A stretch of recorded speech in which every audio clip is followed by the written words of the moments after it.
Tajb ħanabdu biex naqraw silta mill-ktieb tal-Apokalissi, kapitlu 21, nibdew minn vers 22. Qed titkellem dwar Ġerusalemm il-ġdida, l-amara tal-ġusti tul l-eternità, ovvjament, u dan huwa kollu simboliku, kif infatti qegħdin nistudjaw anke nhar Terba. Jgħidilnek. U ma rajtx tempju fiha fil-belt ġifieri, għax is-sit Alla l-Omnipotenti huwa t-tempju tagħha u l-ħaruf. U l-belt m'għandix bżonn ix-xemx jew il-qamar biex jiddu fuqha, għax illuminata l-glorja t'Alla u l-mużbieħ tagħha huwa l-ħaruf. U l-ġnus għad jimxu b'dawla u s-slatin tal-art iġibu l-glorja tagħhom fiha. U xtabi tagħha ma jnagħlqu xejn binar, għax mhux se jkun hemm lejl hemmhekk. U għad iġibu l-glorja u l-unur tal-ġnus fiha. U ebda ħaġa mpura ma tidħol fiha, lanqas mi jipprattika abominazzjoni u falsità. Iżda biss dawk miktubin fi ktieb il-ħajja tal-ħaruf. Ringrazzjawk missier tal-inti qed qudiemna din il-tama hekk imbierka, tama li skont il-fedeltà tiegħek ma tistax tiddiżappuntana il għaliex l-lotjiet tiegħek inti ma tħodhomx lura. Grazzi missier tal-li l-qagħda tagħna quddiemek hija msejsa totalment fuq il-persuna, il-karattru, il-ħidma medjatorjali ta' Ibnek Ġesu Kristu, illi mhux biss ingħata għal dnubietna imma kien mqajjem ukoll għal ġustifikazzjoni tagħna. Grazzi missier tal-ispirtu tad-dawl li inti tajtna sabiex jilluminalna triq, sabiex ifhemna il-ħwejjeġ dwar Ibnek Ġesu, ħalli l-fiduċja tagħna tkun fih. U għatina wkoll mulej li hekk kif aħna qegħdin nitgħallmu mill-pritka tiegħu fuq il-muntanja. Għatina mulej li kull kelma li ħarġet minn fommu naraw kemm tiswilna u kif nistgħu aħna nħadmuha għal ġid tagħna nfusna imma speċjalment għal glorja ikbar tiegħek. Amen. Mindu konna għadna tfal ċkejknin, naħseb jiena ħafna minna kienu jmorru id-dottrina, għand is-soru jew xi tip ta' katekizmu li kienu jagħtuna u forsi anke meta konna għadna bil-kemm nafu nitkellmu għalmuna ngħidu ħajkun dak li tritint kif fis-sema hekk da fl-art. Hekk għalmu li. Din il-petizzjoni parti mit-talba tal-missierna illi hija parti mill-wirt reliġjuż u kulturali ta' kull Malti, mhux vera. X'qegħdin ngħidu propjament meta Ġesu għallimna nitolbu din ħassir ir-rieda tiegħek kif inhu fis-sema hekk ukoll fuq l-art. Hekk qed taħseb qegħdin attwalment nitolbu lil Alla biex bħalma l-anġelu qaddisin jobduh perfettament fis-smewwiet. Qegħdin ngħidulu biex hekk ukoll isir f'din id-dinja li hija imtaqla b'inġustizzja, bid-dnub, bil-ħażen. Hija talba illi ovvjament irridu nitolbuha bil-fidi il għaliex persważi li Ġesu li għallimna nitolbuha jara u jqisha bħala talba valida u allura talba li Alla se jwieġeb. Alla għad wieġeb u sa ċertu punt qiegħed iwieġeb bħalissa din it-talba. Beda billi weġibha fina li qiegħed iħarriġna u jitrenjana biex nippreferu r-rieda tiegħu mir-rieda personali tagħna, illi nażlu illi nimxu fuq il-komandamenti u l-liġijiet tiegħu aktarx milli fuq l-ideat jew ir-raġuni tagħna nfusna. Kemm hija importanti illi isseħħ attwalment ir-rieda ta' Alla. Ir-rieda morali ta' Alla, ġifieri illi Alla li urina x'inhu tajjeb u x'inhu ħażin, liġi tiegħu tajjeb, tirrifletti l-karattru tiegħu u Alla qed jgħidilna biex din nimxu fiha, nobduha għax bekk nkunu qegħdin nonraw. Kemm huwa importanti da? Ġesu ma ħallina f'ebda dubju il għaliex ftit aktar qudiem jgħidilna mhux kull min jgħid li sid se jidħol fis-salt ta' smawiet, imma min jagħmel ir-rieda ta' missieri illi hu fis-smawiet. Ġifieri fidi verbali, fidi li inti taf x'għandek tgħid u taraf intellettwalment li Ġesu huwa li mgħallem huwa il-mulej li għandu l-jed li jikmandak, tajjeb mhux biżżejjed daqshekk. Ma attwalment il-ħajja tiegħek trid tkun sottomessa għar-rieda tiegħu bħalma r-rieda tal-iben kienet sottomessa għar-rieda tal-missier. Dik ir-rieda tal-missier illi ġabitu anke fil-ort tal-Ġetsemani fejn Ġesu tkexkex mill-prospett tal-mewt, però ipprefera li jmut u jagħmel ir-rieda talla milli jagħżel il-kumdità għalih innifsu. Mhux kull mi jgħid sid. Infatti ħafna se jgħiduli f'dak il-jum sid ma profetizzajniex f'ismek u f'ismek xitna l-barra d-demonju, f'ismek għamilna ħafna setat mirakolużi. Dawn ma' nies li klejmjaw li għamlu l-mirakli matul ħajjithom. U kemm hawn minnhom dan nies, vera? Però dik mija ebda prova illi inti tinsab fis-salt Natalla. Għax Ġesu mbagħad jiddikjaralhom qatt ma kont nafkom, itilqu minni intom li taħdmu lill-legalità. Ġifieri, finalment meta nkunu għadna kollox, tajjeb li jgħod huwa kemm attwalment aħna obdejna l-Evanġelju. Kemm attwalment aħna ħadna fuq nfusna il-madmat ħelu ta' Ġesu u nifsu jisajħlu madmat ħelu, tagħbija ħafifa illi rridu nġorru altrimenti ninqabdu, ninkixfu illi attwalment għadna taħt id-dominju tad-dnub. Id-dnub iġib il-mewt, id-dnub iġib il-kastik, id-dnub iġib il-kundanna. Il-mod kif aħna ninħelsu mill-dnub huwa billi aħna ninaqdu ma' Ġesu, nimxu fl-unità miegħu u din tintwera ovvjament l-aħjar billi aħna nosservaw il-kmandamenti tiegħu. Id-dixxiplu jsir bħal li mgħallem tiegħu. Jobbdieq Ġesu ġie fostna bħala il-sir u kien ubbidjenti sal-mewt, anzi sal-mewt tas-salib. Jiġifieri rridu nobdu akkost ta' kollox. Bir-raġun mela Ġesu qed jgħidilna itolbuha dit-talba. Ħassir ir-rieda tiegħek missier kif inhu fis-sema hekk ukoll fuq l-art. Meta qegħdin nitolbuha din inkunu qegħdin nammettu illi fina nfusna maħniex kapaċi u lanqas rridu nkunu nafu u nagħmlu r-rieda talla. Imqar l-aħjar Kristjan imħolli waħdu mhuwiex kapaċi u ma jasalx biex jagħmel ir-rieda talla. L-Apostlu Pawlu nistgħu nażluh bħala eżempju hawnhekk jammettu jgħid fir-Rumani 7 jiena naf li fija voldiri fl-aħmi imħolli waħdi bir-riżorsi naturali u umani tiegħi ma jammar xejn tajjeb għax ix-xewqa li nagħmel is-sewwa tinsab preżenti fija imma l-abbiltà biex naħdem it-tajjeb mhijiex. Irridu nifhmu għadin, nirrealizzaw illi jaqblinna nobduh il-Alla għax huwa l-ħalliq tagħna.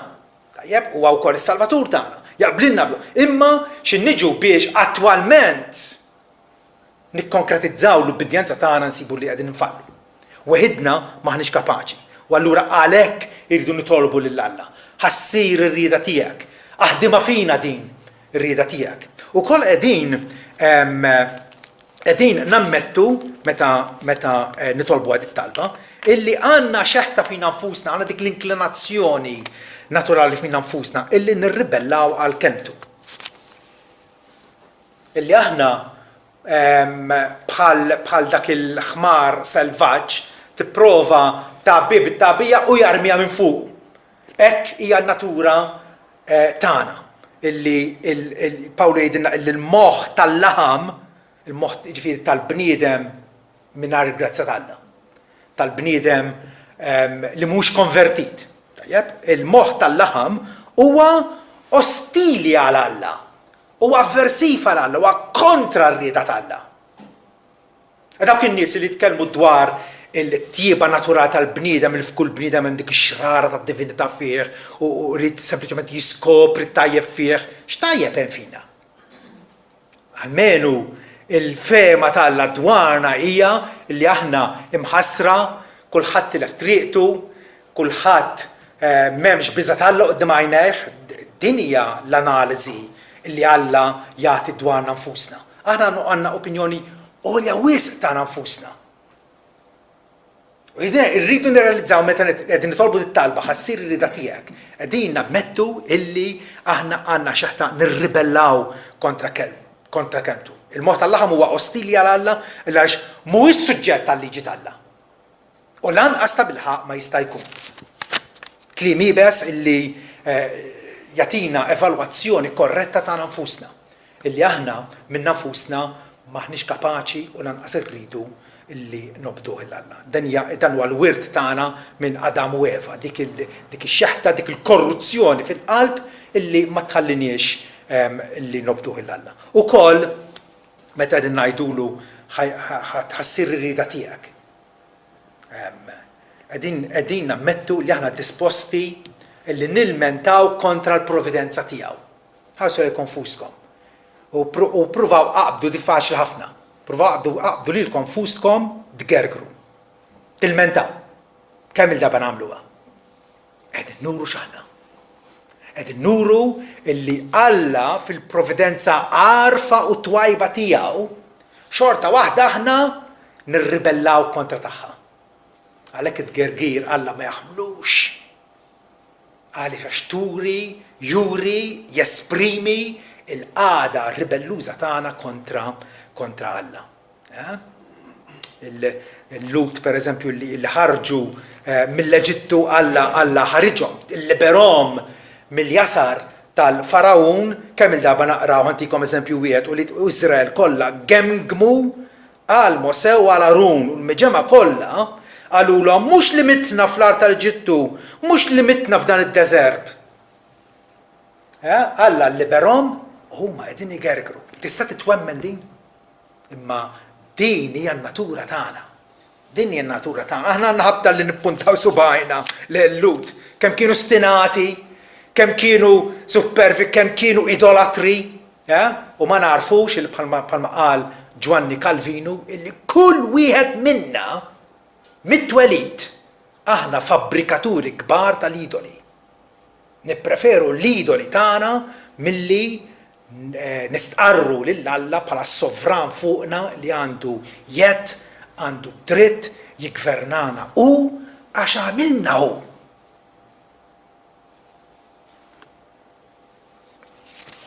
Meta nitolbu ħatkun ir-rieda tiegħek fl-art kif fis-sema, allura nkunu qegħdin nammettu kemm aħna inklinati għal ħażen filli nagħmlu r-rieda tal-laħam u tax-xitan. Qabel ma Alla sejħilna bil-grazzja tiegħu dinja proprjament il-qagħda li konna fiha. Aħna imxejna mal-bqija tal-bnedmin, imxejna fl-modi skont il-mixja tad-dinja, skont il-prinċep tal-ħakma tal-ajru, l-ispirtu li jista' jaħkem fuliet, li jista' jaħdem fuliet id-diżubbidjenza. Konna taħt it-tirannija tax-xitan, avolja forsi ma rrealizzajniex dak iż-żmien. Allura rridu nirrikorru lejn il-tron tal-grazzja, rridu nersqu li Alla bit-talb tagħna sabiex Alla bl-Ispirtu Santu tiegħu minna nfusna mhux kapaċi imma bil-qawwa bil-Ministeru tal-Ispirtu Santu li jaħdem fi qlubna ineħħi minna u mill-oħrajn minn nies oħra kull ama fil-qalb. Irridu nibdew minn hawnhekk. Irridu nibdew biex l-ama fil-qalb tagħna titneħħa illi naraw ir-realtà kif inhi. Pawlu l-Apostlu jitlob għall-insar jgħidilhom jiena qed nitlob sabiex Alla ta' Sidna Ġesu Kristu, il-Missier glorjuż, jagħtikom spiritu ta' erf u rivelazzjoni fit-tarif tiegħu sabiex l-għajnejn ta' qalbkom ikunu mdawlin. Ħalli tkunu tafu x'inhi t-tama tas-sejħa tiegħu, x'inhi l-għana tal-wirt glorjuż tiegħu fil-qaddisin. Pawlu qed jgħidu qed nitlob għalikom biex Alla jagħtikom li tirrealizzaw fiex ġabkom mill-liema qiegħ u ħama ta' kundanna għalakom u issa xtama qiegħed qudiemkom. Għaliex ħafna Kristjani jibqgħu qishom minn ma jaffanzaw għaliex ma mhumiex persważi mill-imħabba talla, għadhom ma rrealizzawx xtama fija s-sejħa tiegħu meta sejħilna mid-dlam għad-dawl tiegħu tal-għaġab. Nitolbu lil Alla allura biex ineħħi wkoll mhux biss l-għama spiritwali tagħna ma wkoll id-djufija spiritwali tagħna. Aħna dgħajfa. Fina nfusna ma niswew xejn. Eżajja jgħid li quddiem Alla il-ġnus tad-dinja huma bħal labra fuq il-miżien. Inqas mix-xejn jgħidilna, inqas mix-xejn. Għal darb'oħra nirrealizzaw l-importanza kemm huwa essenzjali aħna nitolbu Alla ħassir ir-rieda tiegħek. Li nitolbuha bil-qalb biex ineħħi din il-debolizza spiritwali minn nfusna. L-istess Apostol Pawlu jitlob għal-fidili ta' żmienu, jgħidilhom qed nitlob għalikom biex Alla jagħtikom skont l-għana glorjuża tiegħu, illi tkunu magħmulin potenti, illi tkunu msaħħin bis-seta' permezz tal-Ispiritu tiegħu fil-bniedem ġewwieni tagħna. Waħedna ruħna, qalbna, forsi se tagħmel riżoluzzjoni, tagħmel xewqa, tifforma xewqa x'in niġu biex inwettquha naraw illi kollox jisfalna suf. Djufija spiritwali Alla qegħdin nitolbu biex ineħħilna u wkoll biex ineħħi kull nuqqas ta' dispożizzjoni. Illi aħna ħafna drabi jekk tħallina weħidna nduru niżvijaw, noħorġu l-barra mit-triq. Alla illi rrid iżommilna qalbna diretta lejh. Bħalma qal David ħaġa waħda jiena xtaqt nagħti mulej. U nibqa' nfittixa li nammar fid-dar tal-mulej u nimmedita fit-tempju tiegħu biex nara l-ġmiel tiegħu. Allura li għatina dispożizzjoni ġdida. Ġesu qal l-Ispirtu irid imma l-laħam huwa tajjeb. Il-laħam huwa aħna. Aħna imweldin mill-ġenituri tagħna, Ġesu jgħid kull min huwa mwieled mill-laħam u laħam. Għalhekk għandna bżonn twelid ġdid, bidu ġdid, il-ħajja talla depożitata fina, l-Ispiritu talla mod li jilna biex attwalment inkunu kapaċi nonorawh sinċerament lil Alla f'ħajjitna. U qegħdin nitolbuh ukoll biex ineħħi kull perversità tal-qalb. Il-qalb tagħna illi tiddeludina vera, illi tqarraq bina. Ġeremija għandu diagnosi qawwija ħafna dwar xem fina, il-vera jien kif jiddeskrivi. Il-qalb jaqarriqa aktar minn kollox. U marida għal-mewt. L-ar ħaġa hija li nafda f'qalbi stess. Illi nserraħ fuq in-nifsi. Il-qalb hija marida għal-mewt min jista' jifhimha. Kemm għandna raġun li aħna ntiru li Alla sabiex insibu il-qawwa, is-saħħa, l-enerġija tagħna fih biex attwalment nonorawh. L-Alla nitolbu allura biex bil-grazzja tiegħu jagħtina l-kapaċità. Jagħtina r-rieda li nkunu nafuh, li nagħmlu r-rieda tiegħu li nissottomettu għar-rieda tiegħu f'kollox. Forsi hawnhekk Salm 119 jenna ħafna.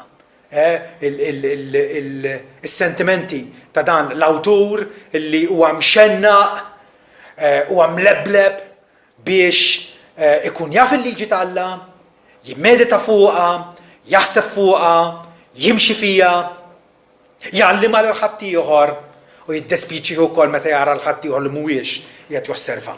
Pereżempju, kemm huma mbirka dawk li triqthom hija blaħtija li jimxu fil-liġi tal-mulej. Jien se nżomm l-istatuti tiegħek, titlaqnix għal kollox. Kull darba qed jappella lil Alla, titlaqnix altrimenti m'bejniex ħanasal. Mexxini fil-modija tal-komandamenti tiegħek, għax jien nitaxxaq fija, mejjilli qalbi lejn it-testimonjanzi tiegħek u mhux lejn li disonest. Ħafna nies ikollhom it-target ta' ħajjithom vera, jridu jilħu xi ħaġa f'ħajjithom. Dalai Lama pereżempju jgħid li l-iskop tal-bniedem huwa li jkun ferħan. Tajba. L-iskop tal-bniedem huwa li jkun ferħan.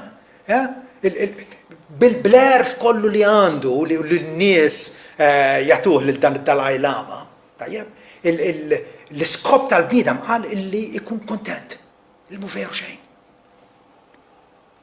L-iskop tal-bniedem huwa li jara fil-Alla, iħobbu u jaqdih, u jgawdih. Dak huwa l-iskop tal-bniedem, għalhekk ħalaqna Alla. U meta nagħmlu hekk, meta narfuh u nobduh, iva, Alla jagħmilna feliċi, Alla jagħtina kuntentizza wisq akbar milli jista' jimmaġina d-Dalai Lama. Alla rabat il-kuntentizza twettieq tagħna bħala bnedmin ma' l-ubbidjenza lejh. Ubbidjenza lejh. Allura mejjilli qalbi lejn it-testimonjanzi tiegħek. Kemm importanti li aħna l-għal nitolbuh iġbidli qalbi lejk biex nobdik. Altrimenti l-ubbidjenza tagħna tkun waħda tal-Farizej, minn barra, esterna, formali, biex nimpressjona l-ħadd ieħor, però qalb ma tkunx hemm.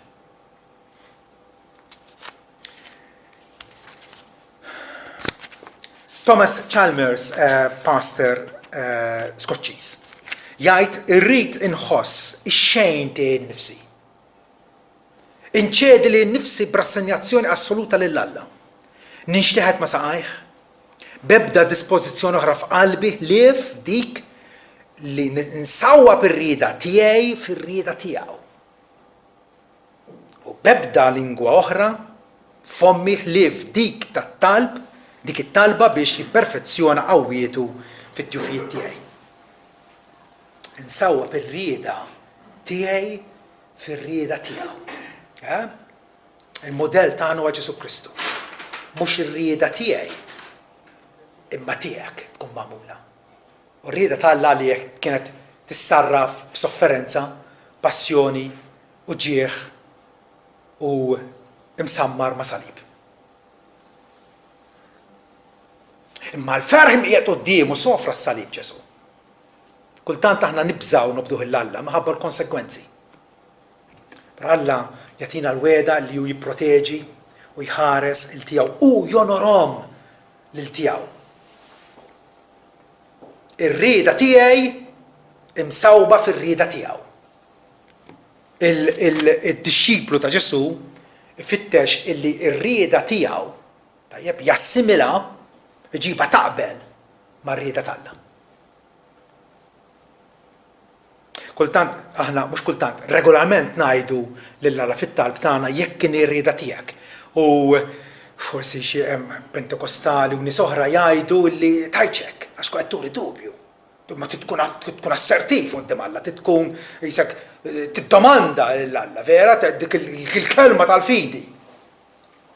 Per Ġesu nnifsu lill-Alla qallu jekk kien ir-rieda tiegħek. Turi mhux dubju, ma turi sottomissjoni għar-rieda ogħla tal-Alla. U dik hija xi ħaġa tajba. Dik hija xi ħaġa tajba. Mela, jridu nitolbu biex bħalma r-rieda tal-Alla qiegħda sseħħ bla ebda nuqqas fis-smewwiet fil-ġenna. Hekk ukoll isseħħ fuq l-art. U allura nsaqsu l-anġli. Għax il-ġenna hija l-abitazzjoni tal-anġli vera, apparti wkoll tal-qaddisin illi Alla sejħilhom fid-dar tiegħu.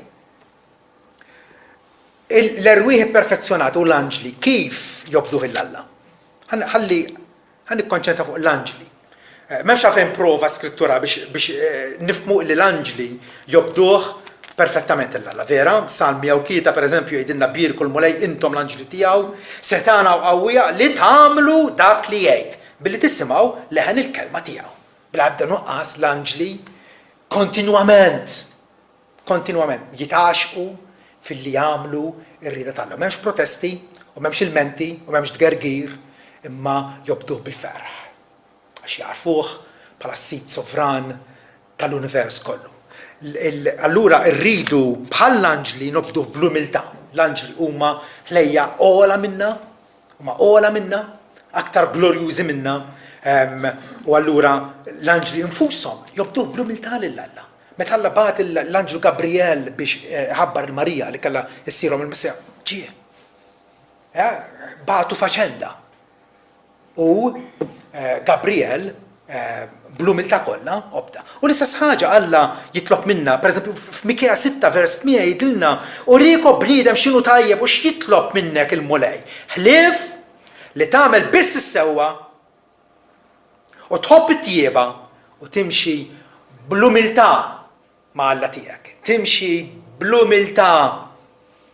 Alla jiqfilhom is-supervi u l-kburin imma jagħtik grazza lill-umli.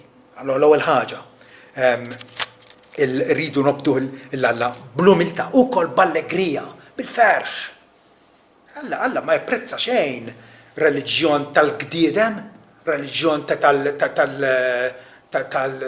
tan-nies libsin l-iswed spiritwalment, imma rridu nobduh bil-ferħ. Għajtu ferriħa l-sit ħart kollha, servu l-sit bil-għena, ejju qudiemu blana ferriħi. Il-fidi tagħna trid tkun fidi ferriħa. Għax nafu li l-għar għadda Alla ħelisna mill-kundanna tal-infern u għamilna werrieta tas-saltna eterna tiegħu. Meta jekk ta' bilħaqna persważi minn dan, allura kapaċi nkunu ferriħa. U s-sin ta' Pona jgħid fejn hu l-pjaċir tiegħek hemm ukoll it-teżor tiegħek.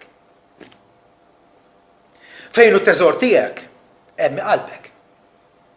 Fejn qalbek hemm il-kuntentizza tiegħek. Qalbna hija diretta li Alla vera, u allura il-kuntentizza tagħna għandha tkun fih. Ukoll illi l-Alla bħall-anġel nobduh bl-istess fedeltà. Li inti mhux illum taqdi lill-Alla u għada taqdi lilek innifsek. Ħeżekija meta talab l-Alla qallu ftakar issa usit nappellalek kif imxejt quddiemek bil-verità u b'qalb sħiħa u għamilt li hu tajjeb f'għajnejk. Kien kapaċi jitlob ilu di sinċerament, għax kien jaf Ħeżekija illi tul ta' snin Ħeżekija mexa quddiem Alla fil-biża' tiegħu.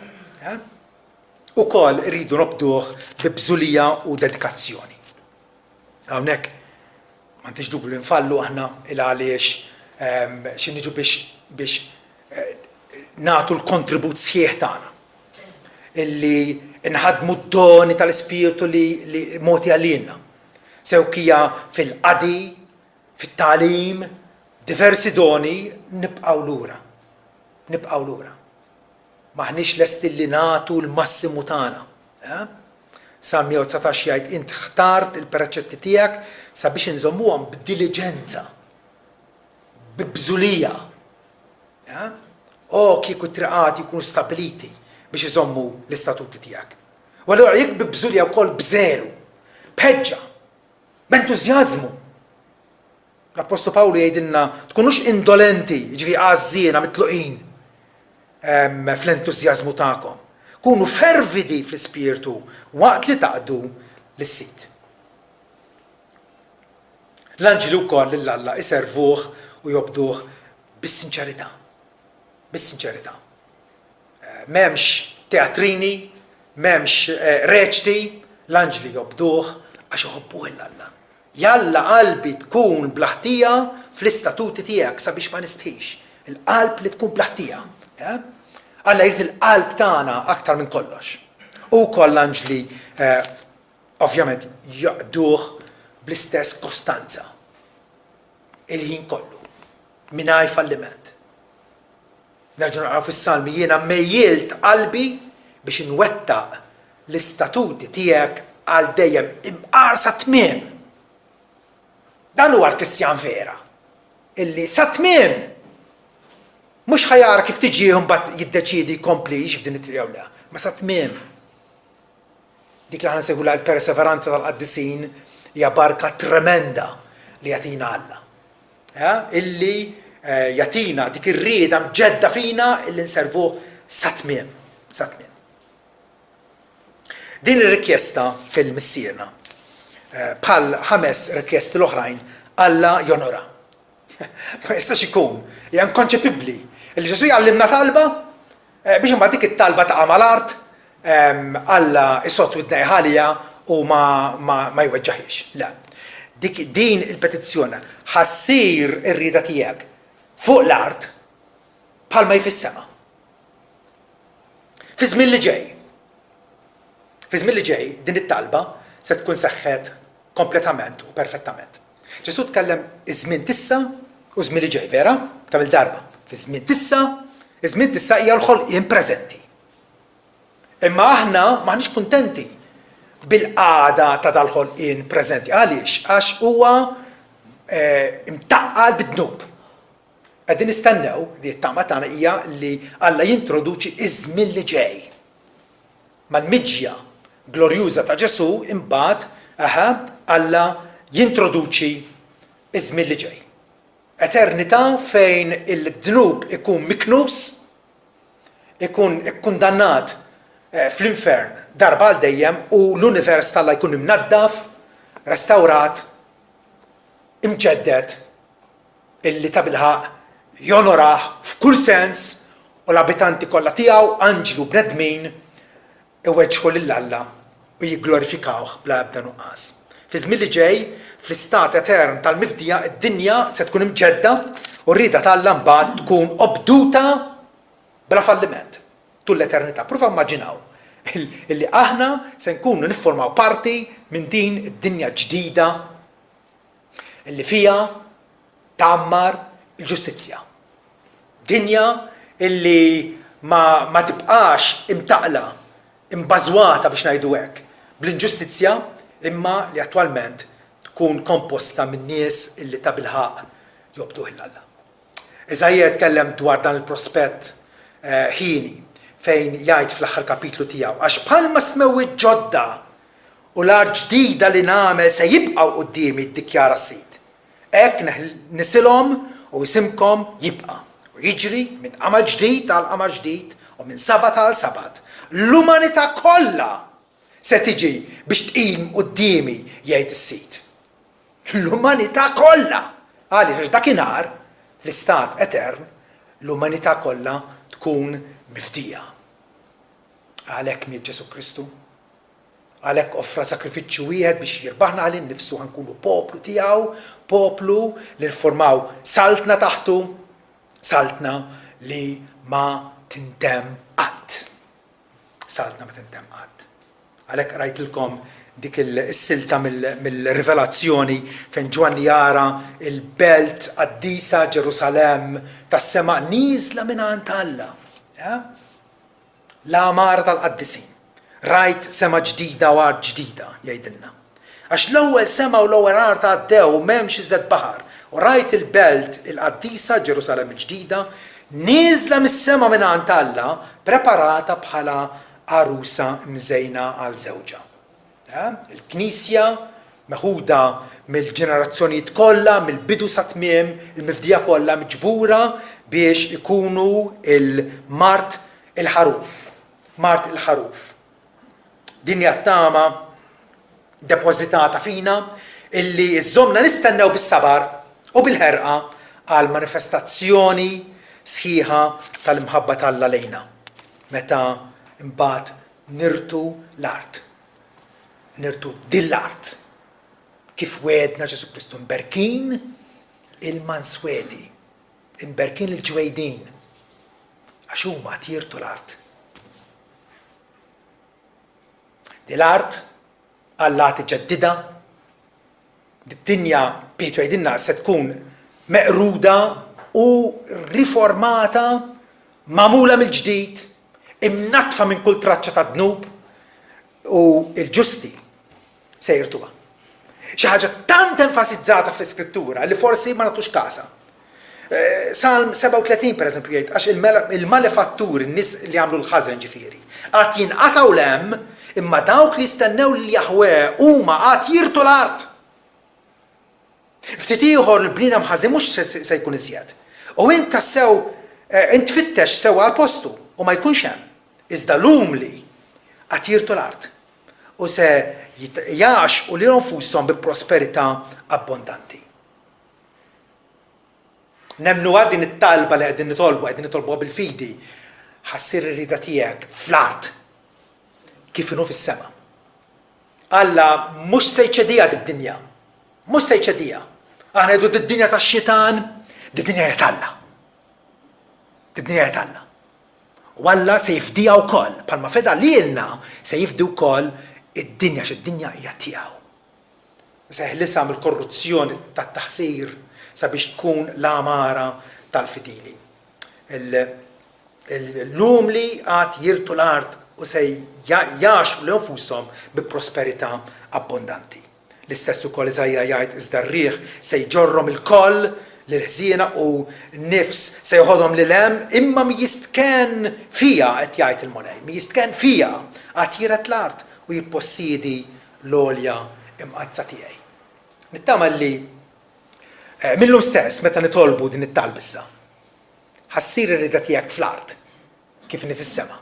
Nkunu qegħdin nitolbu lil Alla b'fiduċja li tabilħa Alla kapaċi jagħmel l-impossibbli. Id-dinja tidher mitlufa, id-dinja hi mitlufa, imma Alla għad jirrekjama għalih innifsu.